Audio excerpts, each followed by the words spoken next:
The message came at 9:14 p.m. A single text from my boss. "You're fired." No explanation, no meeting, just dismissal, clean and precise. I stared at the screen, thumb frozen, breath shallow. Then another notification appeared, different thread, a photo, my wife's car in his driveway, headlights cutting through the dark like a warning. The pieces fit before I let myself arrange them. The sudden overtime, her excuses about helping a friend, his smug glances across meetings. For a moment I couldn't move, couldn't think.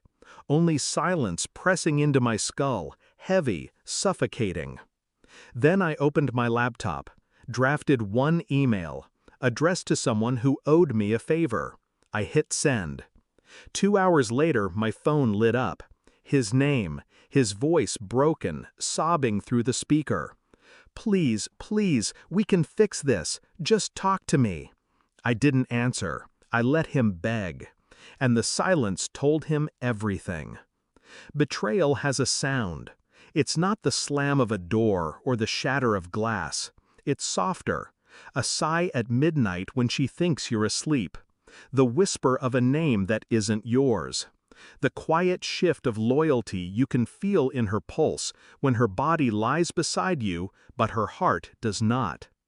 I had ignored the signs, called it paranoia, convinced myself love required trust, even when trust felt like drowning. But the photo killed denial. The text carved it into stone.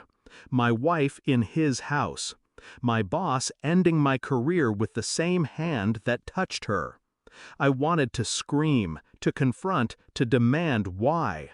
But anger is fire, and fire consumes the one holding it first. I chose cold instead. Cold cuts deeper. Cold lasts longer. I started with her phone, not directly, too obvious. Instead, the cloud account she never knew synced to my device years ago. Every message, every image, every calendar entry still fed into it. Within hours, the truth unraveled itself. His voice messages saved under her favorites. Late-night rendezvous mapped by timestamps. A trail so careless it mocked me. At work, I combed through his emails. Access was simple, he'd never learned caution. The arrogance of power blinds men like him. Dinner reservations charged to the company card. Receipts for gifts. A hotel room, weekly, always booked under an alias too flimsy to hold weight. I gathered everything, compiled it like evidence for a trial. My trial. Their sentence. Through it all, I said nothing. To her, I smiled. To him, I nodded, even as he stripped me of my position. The silence sharpened me, turned me into something precise. They mistook my calm for defeat. They always do. The file I built was heavy with their sins. Photos, receipts, recordings. Enough to break reputations, marriages, careers. Enough to end them without lifting a hand. I slid it across a private server to one address, a journalist I trusted, a man who thrived on scandal and owed me a debt. An hour later he called me back. His laugh was low, hungry. This is dynamite. I hung up without replying. By morning, headlines screamed their truth. CEO's affair with employee's wife exposed. Fraudulent expenses linked to extramarital relationship. My wife's face plastered across tabloids.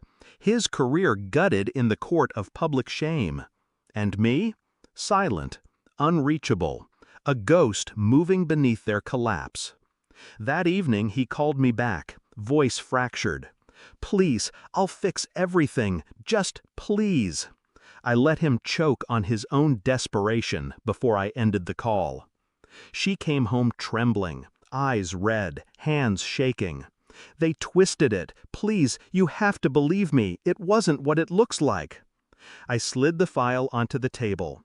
Her hands hovered, afraid to touch. Every detail of her betrayal stared back at her. Her lips parted, searching for words, But lies drown when faced with truth carved into paper. I, I can explain. I raised a hand. Calm, precise. No, you can't. The silence after was longer than any scream. I stood, picked up my coat, my bag already packed. She reached for me, but I stepped back. Not fast, not violent, just final. Now I sit in a room she doesn't know exists. Walls bare, air clean. The world outside still spins with their scandal, their downfall. Phones buzz with their pleas, but I don't respond. They think they destroyed me, fired me, replaced me. The truth is simpler. They freed me. And in that freedom, I became untouchable. I was never the victim. I was the executioner they invited into their own home. Thanks for watching. Don't forget to like, share, and comment. Subscribe now to Cheating Stories Insight World for more amazing stories.